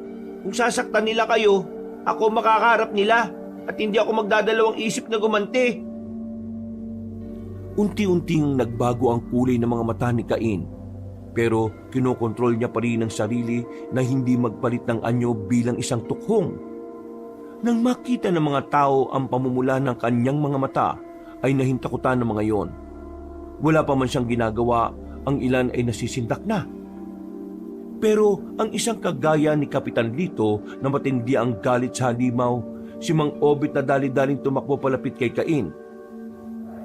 Hawak niya ang matalim na itak na sumalakay sa maangas na batang tukhong. Cain, aatake si Mang Obit. Alam ko. Eksaktong kalalabas lang ng bahay ni Aling Julia ay nakita nga niya ang pag-atake ni Mang Obit. At katulad ng kapatid ni Mang Julio ay napasigaw na lang siya sa pagkabigla. Pero kahit malapit na si Mang Obit ay hindi pa rin kumilos si Cain. Nanlilisik niya pa rin pinagmasdan ng Ginoo at hindi siya tumakas. At nang tatagay na siya, sa halip na lumaban, ay tuluyan siyang nagpalit ng anyo bilang tukhong at tinubad niya ang kanyang pang-itaas na suot at ibinaba ang kanyang muka. Nagulat ang lahat sa kanilang nasaksihan, lalo na si Kapitan Lito na tila nalito na nga sa nangyari. Dahil tuloy doon ay natigilan din si Mang Obet na punong-puno ng pagtatakang tumitig lang sa batang lalaki. Ano pang ginagawa mo, Obet? Tagay mo na yan! Bago pa magpalit ng anyo bilang tukong! Huwag kang basta tumunga nga dyan! Opo, Kapitan Lito. May dugo ako ng tukong. Kami ng kambal ko. At opo, tama po kayo. Nasaktan ko si Adan pero ginawa ko po yun hindi dahil sa gusto ko lang. Gumanti ako sa ginawa niyang pangapi kay Philip Pilay na anak mo, Mang Obet. Alam ko pong hindi yun rason para gumanti pero kung kayo pong nasa katayuan ko, kung alam niyo pong may kakayahan kayong tumulong sa kapwa, alam kong gagawin niyo rin po ang ginawa ko. Ang dami mong sinasabing aswang ka. Pinalalabas mo pang masama ang apo ko, ha? Binabaluktot mo ang katotohanan. Dali-daling tumakbo si Kapitan Lito at inagaw ang isang mahabang tabak sa kasamahan nilang lalaki. Nang makita yun ni Mang Julio, ay dali-dali naman niyang kinuha ang hawak ni Mang Obet na itak at ito ang ginamit pansalag sa pag-atake ng kapitan. Dahil doon ay nagkagulo na nga ng tuluyan. Kagad lumabas ng bahay si Aling Julia at muling hinatak ang kambal papasok sa loob. Pagkatapos ay nagsaboy siya ng kung anong pulbura sa labas. Nang umalingasaw ang amoy noon ay tila napahinto ang ibang nakalanghap at sa isang iglap ay para silang mga natulala.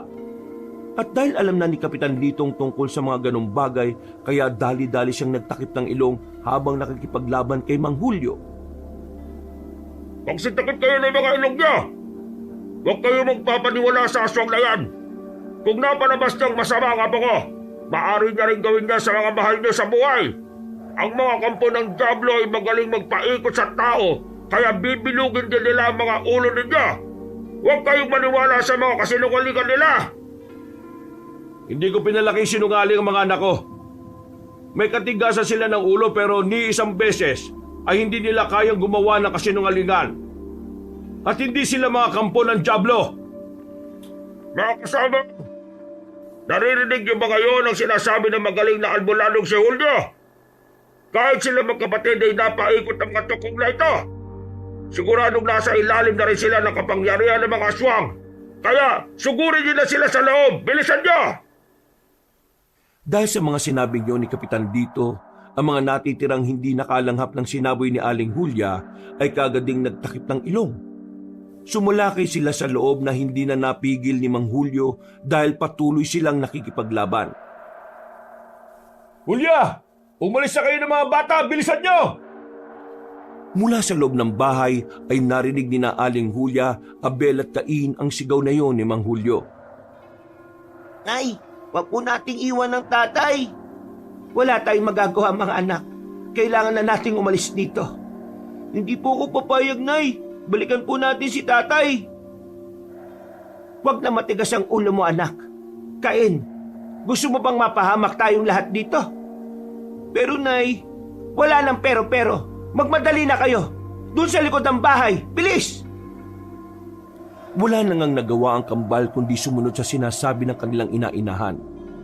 Habang nagmamadali silang tahakin ang likod ng bahay, ay biglang may 4 na sumulpot na lalaking galit na galit. Ang dalawa ay may dalang pana na may balang pangontra sa mga aswang, habang ang dalawa ay may mga kalawanging itak. Pakiusap, hindi natin kailangan magpatayan. Palisin niyo na kami. Wala tayong mapapala sa ganito. Naudlot na ang ginang sa pagsasalita nang may dumaang palaso sa kanyang harapan. Kamunti ka na siyang matamaan. Mabuti na lang ay nahila siya kaagad ni Abel. Ang batang lalaki tuloy ang nataplisan ng pana. Nang makita yun ni Cain ay tuluyan na ngang na-trigger ang kanyang kalooban. Ramdam niya ang pag-init ng buo niyang katawan na parang may kumukulong lava roon. Ilang saglit pa ay unti-unti na nga siyang nagpalit ng anyo. Kitang-kita ng 4 na lalaki ang pagiging kuneho ng kanyang muka. Gulat na gulat sila sa paghaba ng kanyang tenga. Bukod doon ay tumuli sa mga kuko niya at tumaba ang mga pangil. Nangitim din ang kanyang mga balat at mas lalong tumalim ang tingin. Napasigaw ang 4 na lalaki ng halimaw bago sila umatake. Dahil doon ay hindi na nga tuluyang nakapagpigil si Cain. Sinalakay niya ang pumana kay Nanay Julia. Anak, Cain, wag! Cain, wag mo silang patayin! Huli na bago maawat ni Nanay Julia at Abel ang tukhong na sinunggaban ng isang Ginoo. At katulad nga ng isang tuko, ay talagang kapit na kapit siya sa likuran ng lalaki.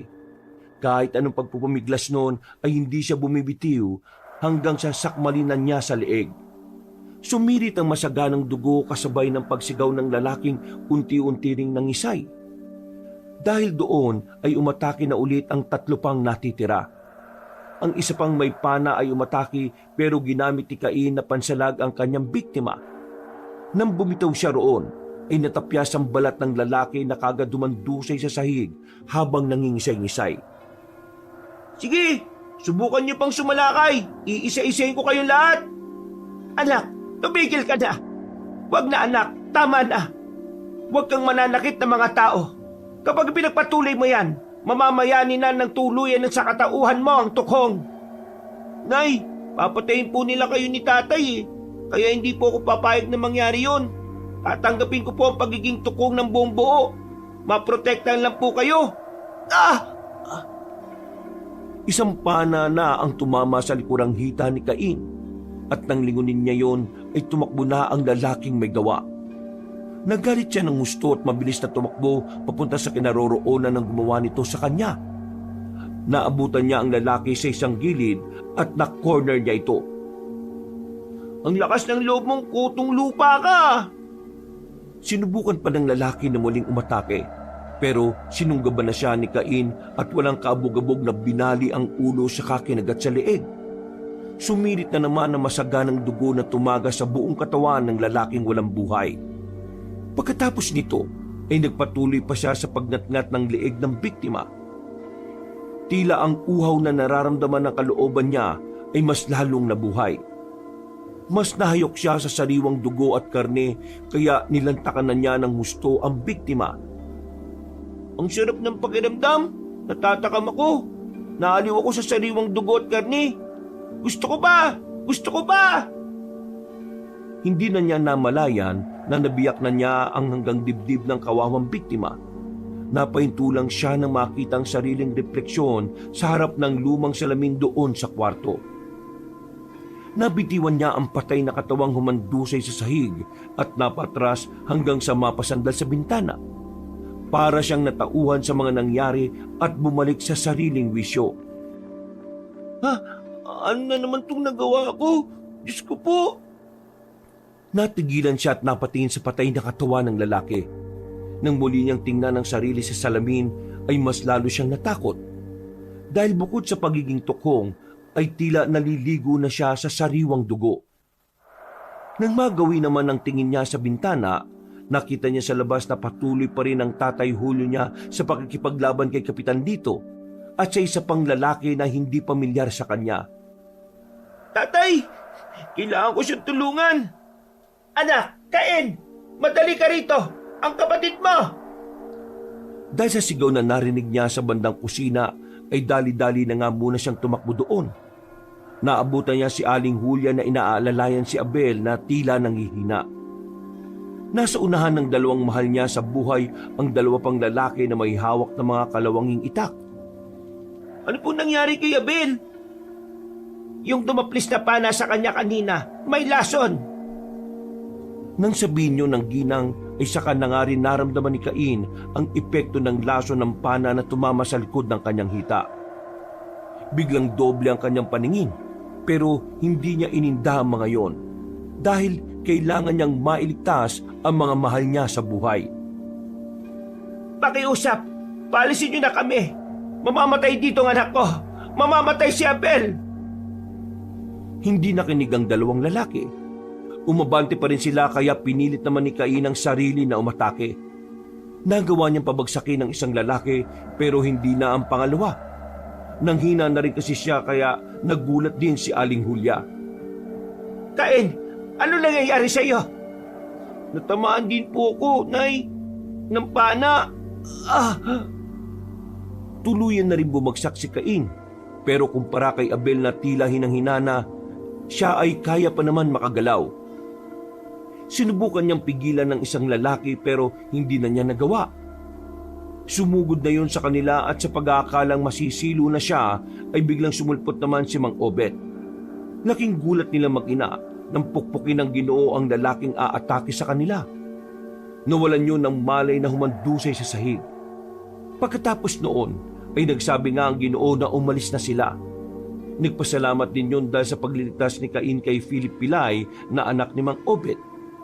Ganun nga raw kasi ang sinabi ng anak ng Ginoo pero hindi niya may pagkalat dahil natatakot siyang baka saktan na naman ni Adan na isang buli ang anak. Maraming salamat po, Mang Obet. Maraming salamat, Mang Obet, dahil naniwala kang nagsasabi ng totoong anak ko. Na nagawa lang yun ni Cain dahil ipinagtanggol niya ang anak mo laban kay Adan. Hindi porke mga tukong sila masasama na sila. Pagkatango ni Mang Obet ay dali-daling lumabas ang mag-iina sa likod ng bahay. May ilan pang dumating pero hindi na nila nakita kung anong ginawa o dinahilan ni Mang Obet. Nagtuloy-tuloy na nga sila Aling Hulya at Cain habang parehong alalay si Abel na tuluyan ang nawalan ng malay. Paglagpas nila sa ilog ay tuluyan na rin ng hina ang maangas na tukong. Unti-unting bumalik sa anyong tao si Cain at biglang bumagsak kaya pare-pareho silang natumba. Anak, Cain! Hindi ko na po kaya, Nay. Tuluyan na ngang nagdilim ang paningin ni Cain kaya alalang-alala si Aling Hulya. Mabuti na lang ay dumating si Aling Sabel at dali-daling tumulong sa kanila kasama ang pamangkin nitong si Valdez. Dinala sila sa isang yungib at doon ginamot ang mga tama ni na Abel at Cain. Nang makita ni Nanay Hulya na ayos na ang lagay ng mga anak-anakan niya, ay nakahinga siya na maluwag. Pero nandun pa rin ang kaba sa dibdib niya dahil nga sa naiwan ng Kuya Julio niya. Hindi niya tuloy alam kung nakikipaglaban pa rin yun o natalo na ng kaaway. Diyos ko po, naway maging ayos lang si Kuya Julio. Sinabihan siya ni Aling Sabel na magpahinga na rin muna dahil ligtas ang lugar na kinaroroonan nila. Si Valdez na rin ang bahalang magbantay habang nagbabantay sila pare-pareho. Aling Sabel at Valdez, maraming salamat sa tulong ninyo. Naiwan ko kasi yung mga gamot pangontra sa lason. Salamat at niligtas nyo si Abel at Cain. Kahit na alam niyong mga tukong sila. Ngumiti lang ang may edad na babae. Pagkalaon ay sinabi nga niya na nung unang salta pa lang nila sa munting pamayanan ay alam na ng babaylan na tukhong ang kambal. Napayak na lang si Nanay Hulya dahil nakaramdam siya ng kagaanan ng loob.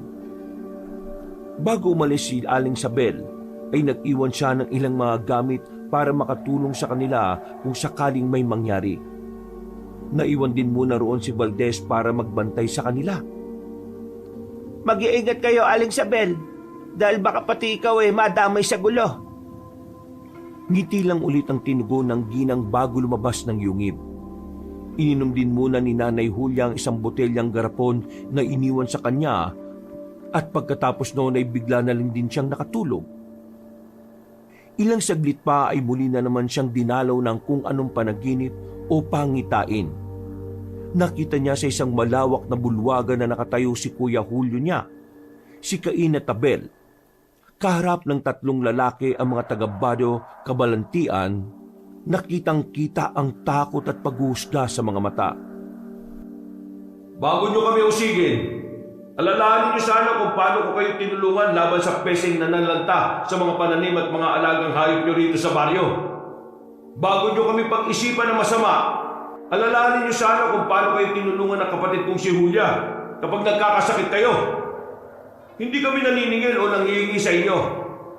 Nagtatanim kami ng sarili namin para may makain kami at hindi kami namimirwisyo sa inyo. Ikaw, Kapitan, alalahanin mo sana na ginamot mismo ng kamay kong ito ang apo mong si Adan nung nangangailangan siya.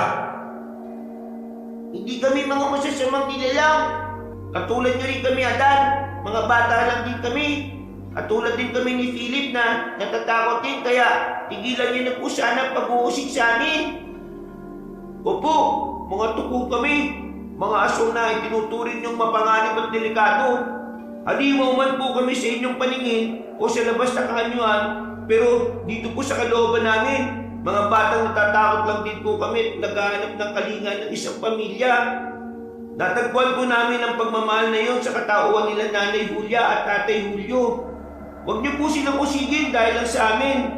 At huwag niyo rin kaming musgahan, kaagad at parusahan. Ang tunay na halimaw ay ang pusong hindi na kaya makakita ng kabutihan. At hindi yun ang mga anak namin sina Abel at Cain. Hindi nila pinili na maging tukhong. Kaya sinikap namin ang magamit nila ang katauhang yon, hindi para makapambiktima, kundi para tumulong sa mga mahihina.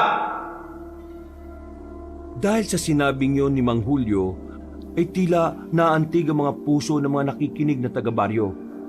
Maya-maya lang ay isa-isa na ngang ibinaba ng mga taga-Kabalantian ang kanilang mga armas. Si Kapitan Lito, bagamat mahigpit pa rin ang tingin, ay hindi na nakapagsalita. Ang ilan sa mga matatanda ay lumapit at yumukod para humingi ng tawad.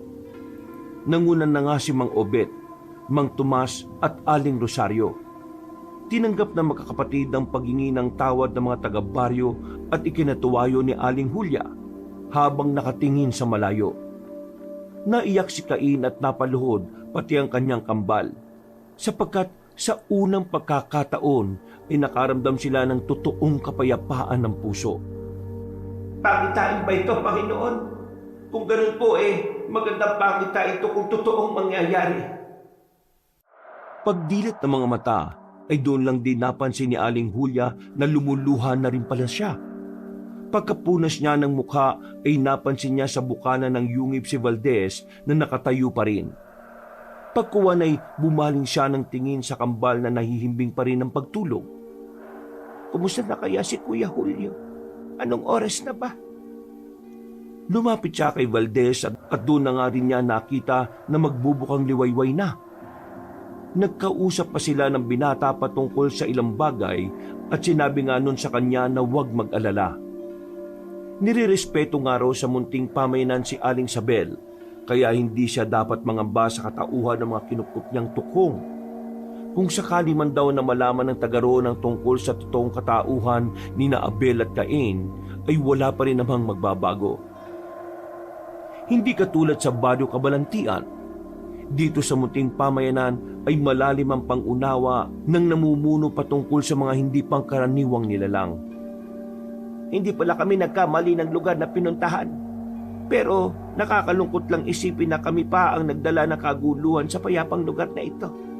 Nahiya ko ng gusto kay Aling Sabel, sa iyo Valdez, at sa mga taga-munting pamayanan. Ngumiti lang ang matangkad na binata at muling nagpayo na hindi niya kailangang mahiya sa mga tao. Wala namang may gusto na kaguluhan pero nangyayari talaga to para na rin sa ikatututo ng lahat. Salamat sa mga sinabi mo, Valdez. Napakahusay ng pagpapalaki sa iyo ni Aling Sabel. Sana ay ganyan din ang magawa ko kay Abel at Cain. Pero kinakabahan pa rin ako sa kanila. Kapag nagising sila ngayon, sigurado nga hanapin nila ang Tatay Julio nila. At kapag nalaman nilang wala rito, magmamatigas na naman sila. Hindi ko na alam kung paano sila pipigilan. Bata pa lamang sila pero kung mag-isip sila at magpahalaga sa isang tao ay parang katulad na rin ng nasa edad na. Ayaw kong mapahamak sila, katulad na nangyari kagabi. Kung di niyo pa kami tinulungan, siguradong mamamatay sila sa lason na pangontra sa aswang. Para mas gumaan ang pakiramdam ni Aling Hulya ay tinuruan siya ng teknik ni Valdez. Dahil may mga kasanayan nga raw ang mga babaylan na hindi naman na natutunan ng ginang dahil sa maagang namatay ang kanyang ina. Nagtapatan sila saka naghawak ng mga kamay at pagkatapos ay sabay na pumikit. Nagpigkas ng ilang mga salita si Valdez. Mga salitang tanging babaylan lang ang nakakaintindi. Pagkatapos niyang sabihin ng tila mga dasal na yon, ay nakaramdam ng kakaibang kaginhawaan si Aling Hulya. Para yung isang enerhiya na gumapang mula sa lupa, papunta sa kanyang katauhan. Dahil tuloy doon, ay napaigpit siya ng kapit sa lalaki. At pagkaraan ng ilang minuto, ay sabay na silang dumilat. Pakiramdam niya ay parang sobrang gaan na lahat, kaya namangha siya sa ginawang yon ng binata. Anong klaseng pamamaraan yon? Ituro mo naman sa akin para magamit ko kay Abel at Cain kapag dumating din sila sa ganoong punto. Inubos na nga muna nila ang oras sa pag-aaral ng orasyon na yon, hanggang sa magkasunuran na ngang nagising sina Abel at Cain. Ay, salamat sa Diyos at gising na pala kayo pareho, Abel, Cain. Ayos na ba ang lagay ninyo? May masakit ba sa inyo? Kumusta yung mga tama niyo ng pana? Hindi ko na po nararamdaman yung kirot sa sugat. Hindi katulad kagabi, para pong sinusunog yung buong kalooban ko na para pong sagad hanggang buto. Ay mabuti naman kung ganun, anak. Abel, ikaw ba, Cain? Kumusta ang pakiramdam mo?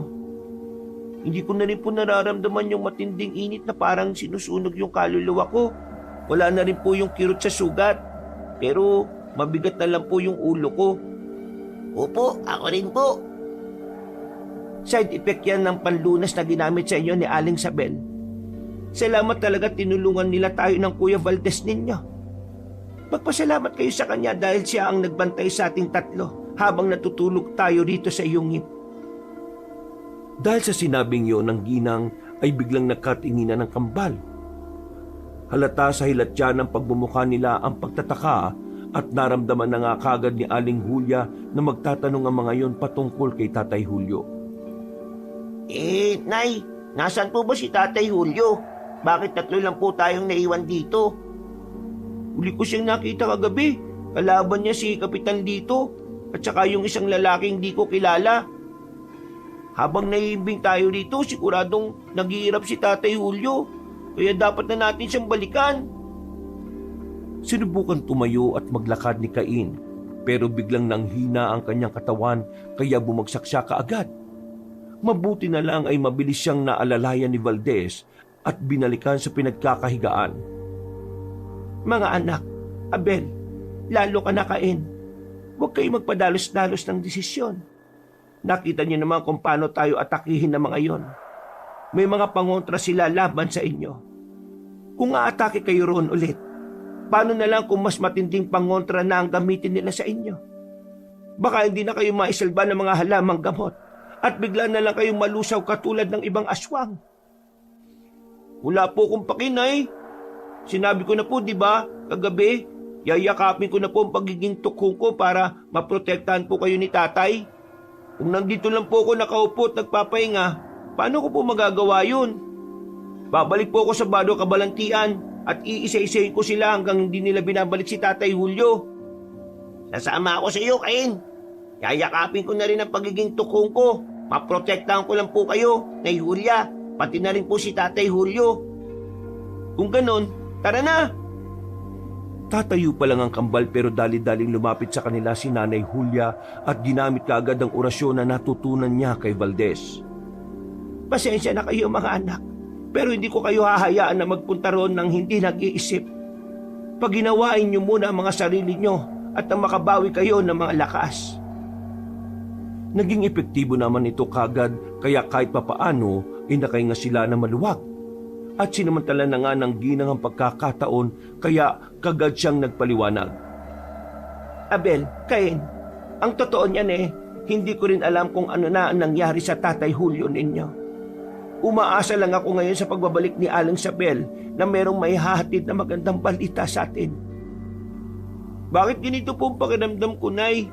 Nagagalit ako sa mga nangyayari pero yung puso ko parang malumanay po at ang gaan ng pakiramdam ko. Hindi ko po mailabas ang galit ko. Parang merong pumipigil. Opo, ganun rin po ako. Dahil yan sa espesyal na dasal o orasyon ng babaylan. Katuturo lang sa akin kanina ni Kuya Valdez ninyo para paginawain ang pakiramdam nyo at makabawi kagad ng lakas. Mga anak, pasensya na talaga at kamuntikan na kayong mamatay kagabi. Nay, pakiusap. Alisin mo na sa amin yung orasyon na to. Gusto ko na pong hanapin si Tatay Julio at pagbayarin sila. Lalo na po si Kapitan Lito. Hindi ko po magagawa yun kung ganito po kahinahon ng pakiramdam ko Cain, makinig kang mabuti. O kahit ikaw din, Abel.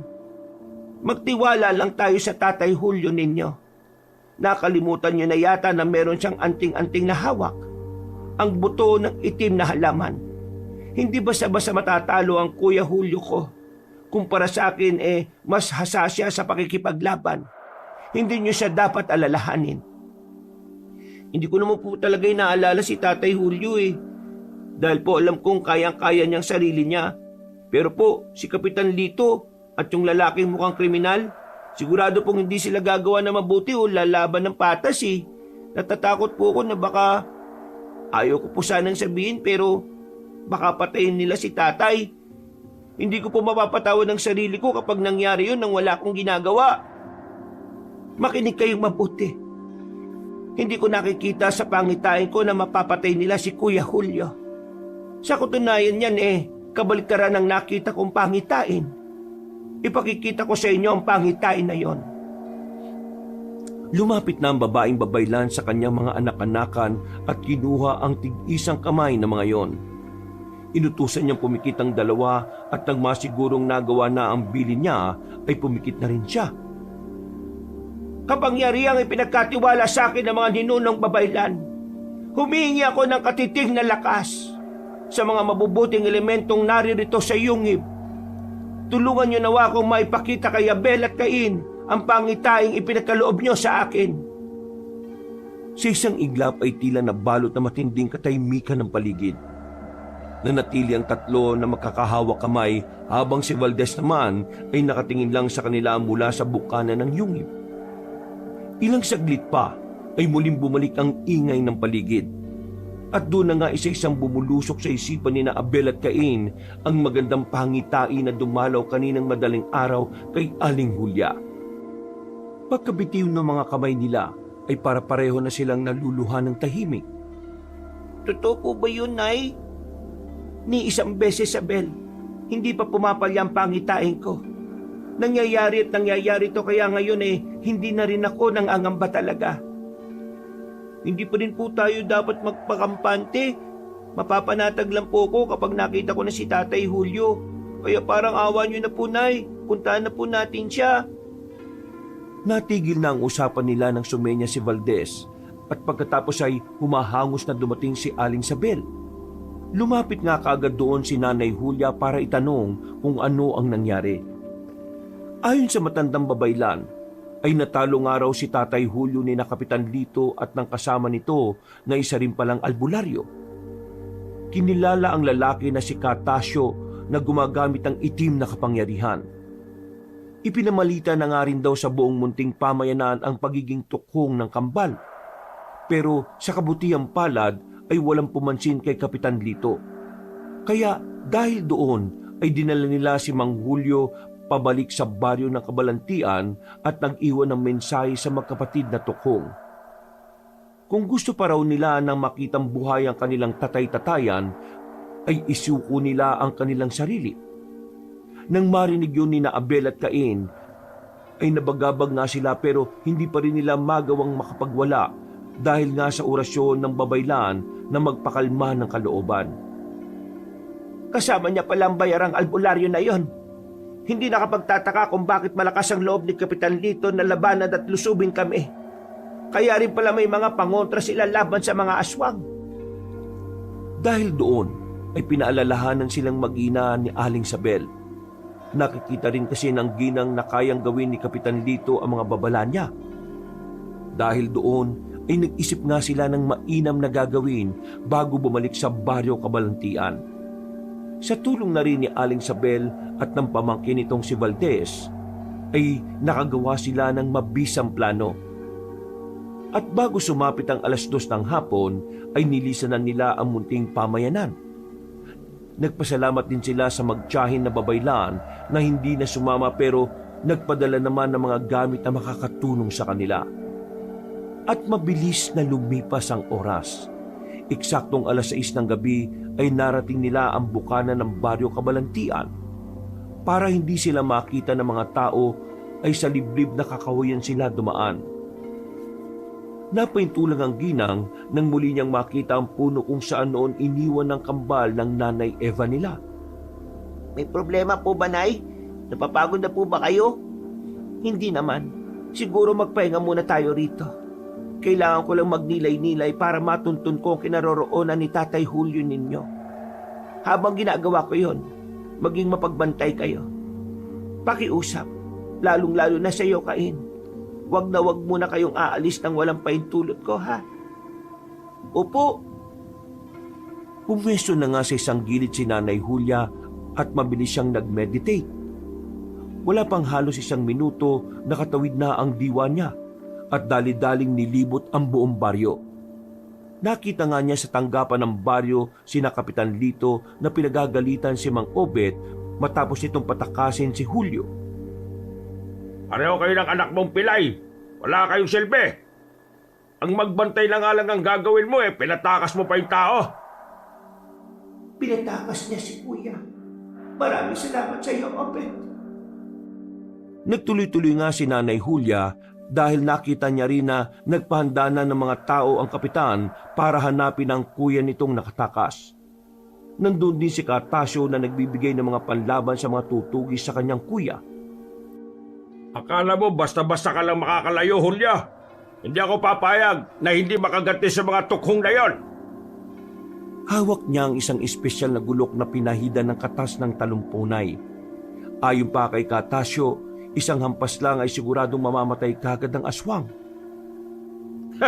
Tingnan ko lang kung uubra kayo rito sa tinawag kong tiyan wasak na gulok ko.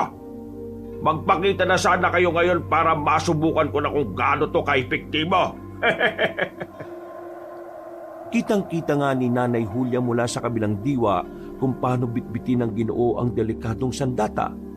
Bukod doon ay may dala rin yung pampalakas ng ugat at langis na ibinigay din ni Katasyo. Hindi ako magpapaloko sa mga tokong.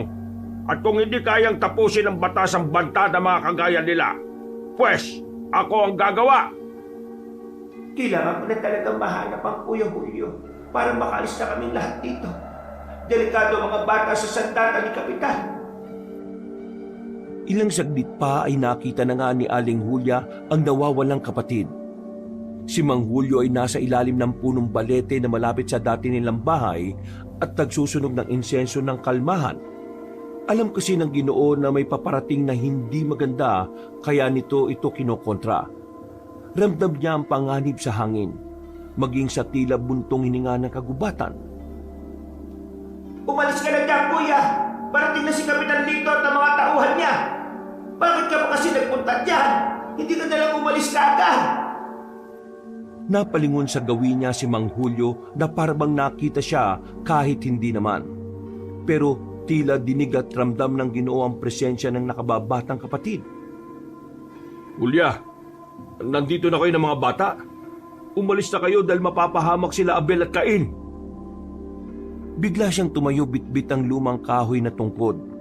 Kahit iika-ika ay sinikap niyang makalis sa lugar na yon, pero sumulpot na nga kagad ang grupo ni na Kapitan Lito.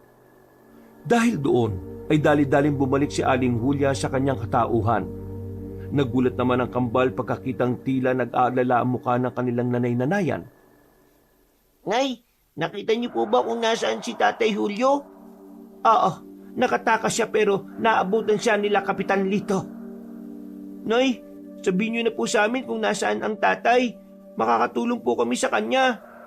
Pero, delikado anak. May sandata silang makakapatay sa inyo. Mas gugustuhin ko na pong mamatay nang lumalaban para kay tatay.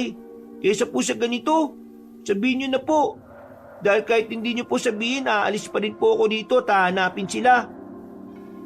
Dahil doon ay wala nang nagawa ang ginang kundi sabihin ang kinaroroonan ng Kuya Julio niya.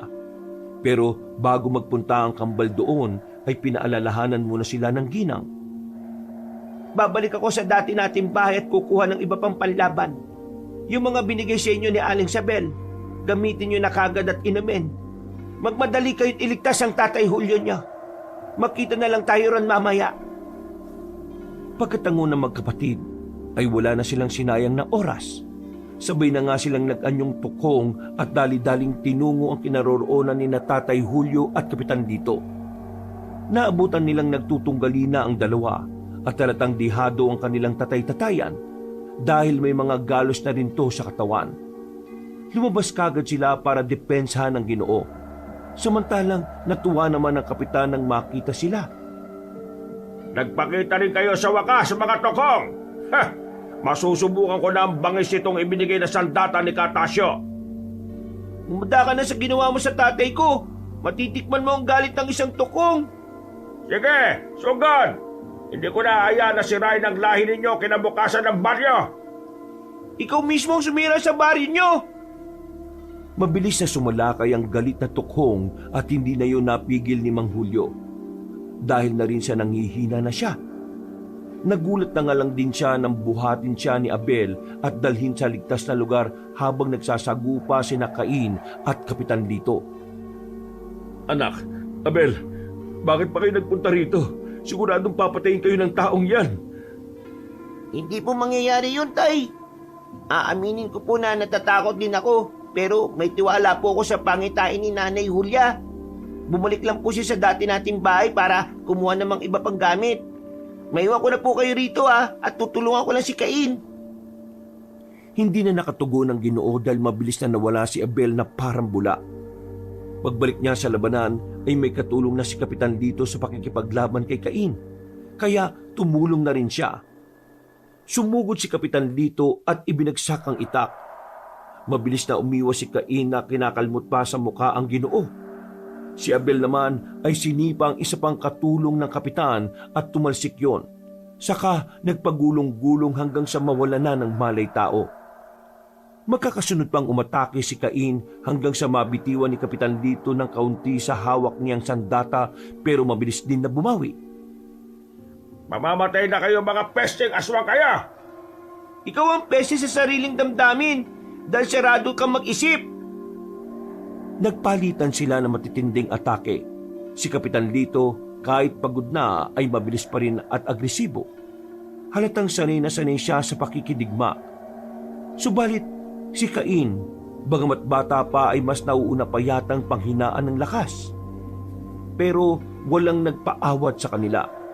Nagtuloy-tuloy ang laban hanggang sa dumating na ulit si Mang Julio na sumandal sa gilid ng puno. Sa ngalan ng lupa, hangin, apoy at tubig, itigil ang kamangmangan, itigil ang pagdanak ng dugo. At sa iglap na yon ay isang malakas na alon ng enerhiya ang bumalot sa kanila. Ang paligid ay tila nayanig, dahilan din para mabitiwan ni Kapitan Lito ang kanyang itak na ibabato na sana niya sa batang tukhong. Napatingin sila sa pinagbulaan ng enerhiya at nakita nila roon si Mang Julio na nakaupo na lang at hapong-hapo. Pumunta kaagad doon si Abel para alalayan ng ama-amahan habang si Cain ay nakatingin kay Kapitan na nangihina rin habang nakaluhod. Kita na ang panginginig ng kanyang mga kamay at sa isang iglap lang din ang kanyang alaala ay tila bumalik sa nakalipas kung saan ang apo niyang si Adan ay inaalagaan pa noon ni Aling Julia at ang panahon na ginagamot pa ni Mang Julio ang mga sugat noon. Bakit ba ito pumapasok sa alaala ko? Mga walang yan tukhong! Nang dumating kayo rito, nawala ng atensyon ng magkapatid sa apo ko at sa mga taga-baryo. Kaya dapat kayong mawala! Itigil na po natin to, Kapitan Lito. Sa puntong yun ay dumating na rin si Nanay Julia, Mang Obet, Mang Tomas, Aling Rosario, Adan, Philip at ang iba pang taga-baryo. Narinig kasi nila ang ingay ng mga sigawan kaya napalabas sila ng mga bahay para makiosyoso. Maya-maya pa ay unti-unti nang nagbalik sa taong anyo si Cain at ganoon din si Abel. Lumapit sila sa kinaroroonan ng kapitan na tila hindi na makatayo. Nang makita pa ng Ginoo ang mga tao ay mas lalo siyang naggalit at nagsisigaw. Bakit mga nakatayo lang kayong lahat yan? Ulihin niyo yung kambal na tukong! Mga salot sila! Papatayin nila ang lahat ng mga taga-baryo! Kumilos na kayo at gawin niyo na ang obligasyon ninyo sa baryong ito! Lo, tama na po. Hindi po kaaway at masama sila Abel at Cain. Sinaktan ka nila po at pwede rin nilang gawin yon sa iba. Nakita niya po kasi akong sinaktan si Philip at kinukot siya. Nagawa niya po akong saktan dahil nanakit din po ako ng ibang tao. Kuya Lolo, hingi po ako ng tawad sa pagbubuli ko sa lahat ng mahihina kaysa sa akin. Nang marinig yun ng kambal ay napangiti sila, pero nanatili pa ring alisto sa paligid. Maya-maya pa ay maraang lumapit ang magkapatid na albularyo, samantalang umupo naman si Kapitan Lito sa damuhan at tahimik na napaluha. Bago niyo kami usigin, alalahanin niyo sana kung paano ko kayo tinulungan laban sa pesteng nanalanta sa mga pananim at mga alagang hayop niyo rito sa baryo. Bago niyo kami pag-isipan na masama, alalahanin niyo sana kung paano kayo tinulungan ng kapatid kong si Julia kapag nagkakasakit kayo. Hindi kami naniningil o nanghihingi sa inyo. Nagtatanim kami ng sarili namin para may makain kami at hindi kami maminirwisyo sa inyo. Ikaw, Kapitan Lito, alalahanin mo sana na ginamot mismo ng kamay kong ito ang apo mong si Adan noong nangangailangan siya. Hindi kami mga masasamang nilalang. Katulad nyo rin kami, Adan. Mga bata lang din kami. Katulad din kami ni Philip na natatakot din. Kaya, tigilan na po sana natin ang pag-uusig niyo sa amin. Opo, at mga tukong kami. Mga aswang na itinuturing niyong mapanganib at delikado. Halimaw man po kami sa inyong paningin o sa labas na kaanyuhan, pero dito po sa kalooban namin, mga batang natatakot lang din po kami at naghahanap ng kalinga ng isang pamilya. Natagpuan po namin ang pagmamahal na yon sa katauhan ni Nanay Julia at Tatay Julio. Huwag niyo po silang usigin dahil lang sa amin. At huwag niyo rin po kaming husgahan kaagad o parusahan. Ang tunay na halimaw ay ang pusong hindi na kayang makakita ng kabutihan. At hindi yun ang mga anak namin na sina Abel at Cain. Hindi nila pinili na maging tukhong. Kaya sinikap namin na magamit nila ang katauhang yon, hindi para makapambiktima, kundi para tumulong sa mga mahihina. Dahil sa sinabing yon ni Tatay Julio, ay naalala ulit ni Kapitan Lito ang pag-aalaga ng magkapatid na albularyo sa kanyang apo. Ang totoo pala kasi ay sumama ang loob niya dahil simula nang dumating ang kambal sa buhay ni na Aling Julia at Mang Julio ay tila naitsapwera na si Adan. Patawarin niyo ako! Patawarin niyo ako! Nakangiting tinanggap ni na Mang Julio, Aling Julia, Abel at Cain ang paghingi ng tawad ni Kapitan Lito. Natuwa ang lahat at ang dahil sa nangyaring yon ay parabang pinagpala ng gusto ang buong baryo ng Kabalantian. Sumagana ang kanilang mga pananim. Ang mga alagang hayop ay naging malusog at naging payapa sa buong lugar. Subalit, dumating ang panahon na umalis na rin sina Abel at Cain para hanapin ang kanilang tunay na ina. At nangako silang babalik sa tamang panahon. Sa pagbabalik niyo rito, sinisiguro namin ni Kuya na meron na kaming nagawang gamot para makalaya kayo sa pagiging tukhong niyong dalawa. Mag-iingat kayo palagi, Abel at Cain. Mahal na mahal namin kayo ng Nanay Julia niyo. Huwag niyong pababayaan ang mga sarili ninyo. Sa huling pagkakataon ay nagyakapan ng apat na may ngiti sa labi at bilang isang tunay at masayang pamilyang nagkakaisa. Wakas. Mainit ang sikat ng araw sa gitna ng masukal na